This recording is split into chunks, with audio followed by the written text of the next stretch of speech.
हाय, आपके साथ मैं हूँ Surabhi Sharma. India TV YouTube channel subscribe करिए, बेल आइकन दबाएं। तो ये 2021 की अब तक की सबसे बड़ी सियासी खबर है और अभी तक जितनी डिटेल्स आई हैं और जितनी डिटेल्स आना बाकी हैं उन सब का पूरा इनपुट आप देखेंगे हमारी इस रिपोर्ट में। नरेंद्र मोदी ने सोशल इंजीनियरिंग का सियासी फॉर्मूला बदल दिया। सरकार बनाने के लिए सीटों की सोशल इंजीनियरिंग होती थी, टिकट बंटवारे की सोशल।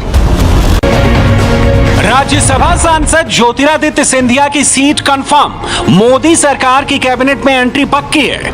असम के पूर्व मुख्यमंत्री सर्बानंद सोनोवाल भी दिल्ली पहुंच गए हैं, कैबिनेट मंत्री की शपथ लेंगे। महाराष्ट्र के बड़े नेता नारायण राणे भी दिल्ली आ चुके हैं, इनका भी मंत्री बनना तय है। महाराष्ट्र के भिवंडी से सांसद कपिल पाटिल भी दिल्ली लैंड कर चुके हैं, इन्हें भी गुड न्यूज मिलने वाली है। मोदी की स्पेशल 20 की लिस्ट ऑलमोस्ट रेडी है। प्रधानमंत्री एक एक नाम पर बहुत सोच समझकर फैसला ले रहे हैं, सबके नाम फाइनल कर रहे हैं। बस कुछ घंटों का वक्त बचा है, मोदी की नई टीम बस लॉन्च होने वाली है। मोदी कैबिनेट के नए मिनिस्टर्स को फौरन दिल्ली आने का मैसेज भेज दिया गया है। मंगलवार को कुछ चेहरे दिल्ली में दिखाई दिए। असम के पूर्व सीएम सर्बानंद सोनोवाल, ज्योतिरादित्य सिंधिया और नारायण राणे दिल्ली पहुंच चुके हैं। कैमरे पर किसी ने खुलकर भले ही कुछ ना कहा हो, लेकिन इनका दिल्ली आना ही अपने आप में एक संकेत है और अब बस सबको कंफर्मेशन का इंतजार है। बोल ले तो प्लीज। अभी 3 दिवस के दौरे को समाप्त करके मैं अभी दिल्ली पहुंचा हूं। कोई खबर होगी तो मैं आप लोगों को बीच में दौरा रद्द करके मैंने आपको कहा है कि कोई खबर होगी तो आपको जरूर बताऊंगा। अभी दौरा समाप्त करके मैं आया हूं। मैं श्रद्धांजलि देने के लिए और सांत्वना देने के लिए मालवा के 6 जिलों का दौरा समाप्त किया है। मैंने समाप्त करके मैं दिल्ली वापस आया।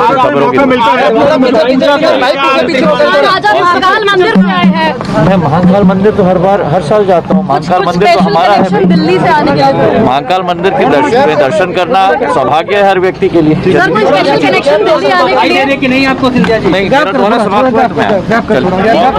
न्योता मिला है आपको मुंबई से दिल्ली? मैं एमपी हूँ तो दिल्ली आना ही पड़ता है।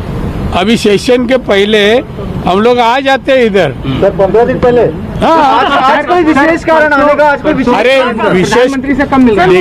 देखिए एक बात देखो, विशेष कुछ होगा तो जरूर बताएंगे। आपको कोई छुपा सकते हैं क्या? कुछ बात छुपा नहीं सकते। कुछ वक्त मुझे दो, मैं आपसे बात करूँ। मेरे को अपने घर पे तो जान दे, उसके बाद मैं बोलूँगा। नाम आए तो कंफर्मेशन होने देना। मोदी शॉर्ट टर्म गोल पर काम नहीं कर रहे, प्रधानमंत्री का टारगेट लॉन्ग टर्म गोल है। 2022 में उत्तर प्रदेश सहित उत्तराखंड, गुजरात, गोवा, मणिपुर, पंजाब और हिमाचल प्रदेश में विधानसभा चुनाव होने हैं। मगर जिस तरह मोदी कैबिनेट के नए नामों पर सस्पेंस अभी भी बना हुआ है, उसे देखकर यही लगता है कि इस बार मोदी कैबिनेट का जो विस्तार होगा वो बहुत विशाल होगा। ये चेंज बहुत बड़ा बदलाव लेकर आएगा, क्योंकि इस बार नाम नहीं काम देखा जाएगा। राज्य, जाति, धर्म से ऊपर काम देखा जाएगा।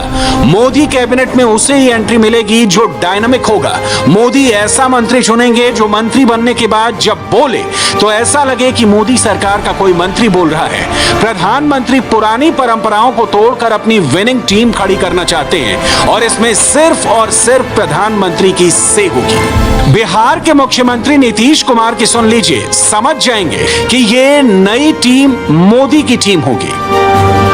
जो भी माननीय आदरणीय प्रधानमंत्री जी चाहेंगे उसी के हिसाब से जो भी होना होगा होगा। जो भी माननीय आदरणीय प्रधानमंत्री जी चाहेंगे उसी के हिसाब से जो भी होना होगा होगा। इस वक्त दिल्ली से लेकर पटना तक और मुंबई से लेकर भोपाल तक सबको नए मंत्रियों पर मोदी के फाइनल फैसले का इंतजार है। किसका पत्ता कटेगा, मोदी की टीम में किस नए खिलाड़ी की एंट्री होगी, इसे लेकर हलचल तेज है। मोदी सरकार 2.0 मंत्रिमंडल विस्तार को लेकर दिल्ली में हलचलें काफी तेज हो गई हैं। बीजेपी संगठन महामंत्री बीएल संतोष का फोन सांसदों को जा रहा है। उन सांसदों से ये कहा जा रहा है कि आप दिल्ली पहुंचें और बीजेपी के राष्ट्रीय अध्यक्ष से आपको मुलाकात करनी है। उन्हें ये नहीं बताया जाता कि क्या उन्हें मंत्रिमंडल में शामिल किया जा रहा है। ये हिदायत भी दी जाती है कि इस बात की सूचना आपको सार्वजनिक नहीं करनी है।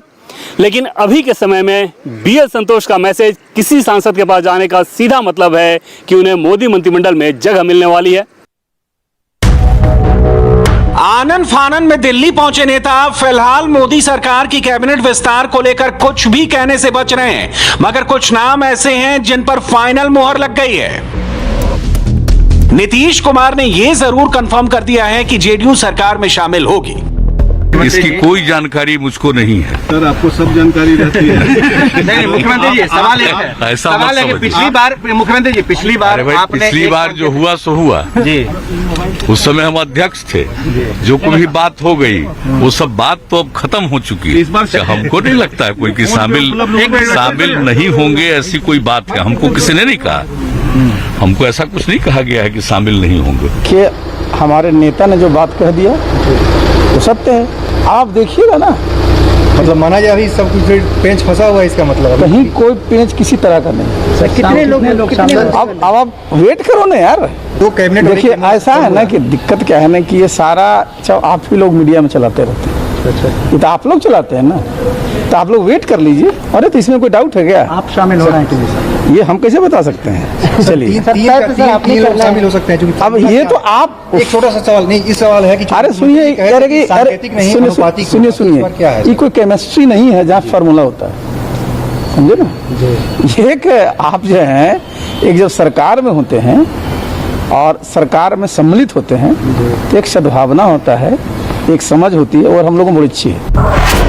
पीएम मोदी की कैबिनेट में निशीथ प्रामाणिक और शांतनु ठाकुर भी केंद्र में मंत्री बनाए जा सकते हैं। सूत्रों के मुताबिक इन दोनों को राज्य मंत्री का दर्जा दिया जा सकता है। शांतनु ठाकुर बनगांव लोकसभा क्षेत्र से भाजपा के सांसद हैं और वो मथुआ समुदाय से आते हैं, जबकि निशीथ प्रामाणिक राजवंशी समुदाय से आते हैं।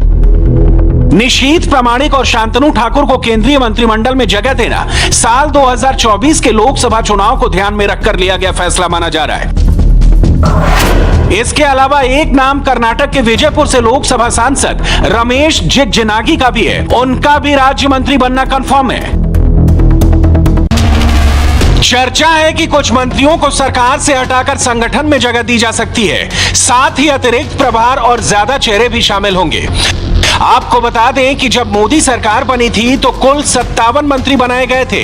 इनमें 24 कैबिनेट, 9 स्वतंत्र प्रभार और 24 राज्य मंत्री शामिल थे। हालांकि इनमें से कई मंत्रियों के पास एक से अधिक मंत्रालय है। शिवसेना और अकाली दल के अलग होने और रामविलास पासवान के निधन के बाद कैबिनेट मंत्रियों की संख्या 21 रह गई है। एक राज्य मंत्री का भी निधन हुआ। इस प्रकार अभी कुल 53 मंत्री ही हैं, जबकि मंत्रियों की संख्या 81 तक हो सकती है। बीते एक साल से कोरोना के चलते मंत्रिमंडल विस्तार की स्थितियां नहीं बन पाई थी, लेकिन अब मंत्रिमंडल के विस्तार की तैयारी है। मोदी सरकार की कैबिनेट विस्तार की एक बड़ी वजह यह भी है कि मोदी सरकार में इस वक्त कई ऐसे मंत्री हैं जिनके पास एक से अधिक मंत्रालय है। पीयूष गोयल, हरदीप पुरी समेत कई मंत्रियों का नाम इसमें शामिल है। ऐसे में अगर 20 से अधिक मंत्रियों को कैबिनेट विस्तार के जरिए मंत्रिमंडल में शामिल किया जाता है तो अतिरिक्त प्रभार वाले मंत्रियों पर से बोझ भी कम होगा। पीयूष गोयल रेल मंत्रालय के साथ साथ वाणिज्य मंत्रालय और उपभोक्ता मामलों का मंत्रालय देख रहे हैं। रविशंकर प्रसाद कानून मंत्रालय के साथ साथ दूरसंचार मंत्रालय और आईटी मिनिस्ट्री संभाल रहे हैं। नितिन गडकरी रोड ट्रांसपोर्ट और हाईवे मिनिस्ट्री के साथ एमएसएमई मंत्रालय चला रहे हैं। नरेंद्र सिंह तोमर के पास 4 मंत्रालयों का काम है: कृषि मंत्रालय, ग्रामीण विकास मंत्रालय, पंचायती राज मंत्रालय और खाद्य प्रसंस्करण मंत्रालय। प्रकाश जावड़ेकर के पास पर्यावरण मंत्रालय के अलावा सूचना प्रसारण मंत्रालय और भारी उद्योग मंत्रालय का काम है। डॉक्टर हर्षवर्धन के पास स्वास्थ्य मंत्रालय है। उसके साथ वो विज्ञान प्रौद्योगिकी और अर्थ साइंस मिनिस्ट्री देख रहे हैं। इसी तरह प्रहलाद जोशी संसदीय कार्य मंत्रालय के साथ साथ कोयला मंत्रालय और खनन मंत्रालय चला रहे हैं। मोदी सरकार में 9 कैबिनेट मंत्री ऐसे हैं जिनके पास कम से कम 2 मंत्रालय हैं। कई मंत्री तो ऐसे भी हैं जिनके पास 3 मंत्रालयों का दायित्व है। इफिशियंसी के लिहाज से ये अतिरिक्त बोझ और दबाव तो है ही। मंत्रिमंडल विस्तार के साथ लाजमी तौर पे इस दबाव को कम किया जाए। 2022 के चुनाव से पहले कैबिनेट में फेरबदल वाली सुगबुगाहट ने दिल्ली का सियासी पारा थोड़ा बढ़ा दिया है। कोई ये कह रहा है कि कैबिनेट विस्तार से चुनावी राज्य साधने का प्लान है, तो कोई सहयोगियों से किए वादे को निभाने वाली बात फैला रहा है। मगर एक फैक्ट ये भी है कि मोदी यंग और वाइब्रेंट टीम चाहते हैं, इसलिए अब की बार युवा और बिल्कुल फ्रेश चेहरों को कैबिनेट मंत्री की जिम्मेदारी सौंप सकते हैं। एग्जाम्पल के तौर पर ज्योतिरादित्य सिंधिया जिस दिन बीजेपी में आए थे, उसी दिन यह तय हो गया था कि मोदी उन्हें बड़ी जिम्मेदारी देंगे। सिंधिया कांग्रेस में रहते हुए कभी चाह के भी कैबिनेट मिनिस्टर नहीं बन पाए, मगर ये मोदी की कैबिनेट है, यहाँ टैलेंट की पहचान होती है और उचित समय पर उन्हें रिस्पॉन्सिबिलिटी दी जाती है। मोदी का फोकस डिलीवरी पर है और कैबिनेट विस्तार के जरिए काम को रफ्तार देने में सभी समीकरणों को ठीक करने की ओर भी कदम बढ़ाया जा सकता है। फर्स्ट टर्म में नरेंद्र मोदी ने एक ही बार कैबिनेट में बड़ा विस्तार किया था, सेकेंड टर्म में वही मौका फिर से आ रहा है। अगले साल यानी 2022 में उत्तर प्रदेश और पंजाब समेत 6 राज्यों में विधानसभा चुनाव होने वाले हैं। उससे पहले नरेंद्र मोदी अपनी टीम को रीशेप कर लेना चाहते हैं। पॉलिटिकल कमेंटेटर भी यही मानते हैं कि कैबिनेट में पत्ते फेंकने का सही वक्त आ चुका है, बस अगले कुछ घंटों का इंतजार बाकी है। हाय, आई एम सुरभि शर्मा। खबरों से अपडेट रहने के लिए India TV YouTube channel subscribe करिए, साथ में बेल आइकन जरूर दबाएं। जुड़े रहें इंडिया टीवी के साथ।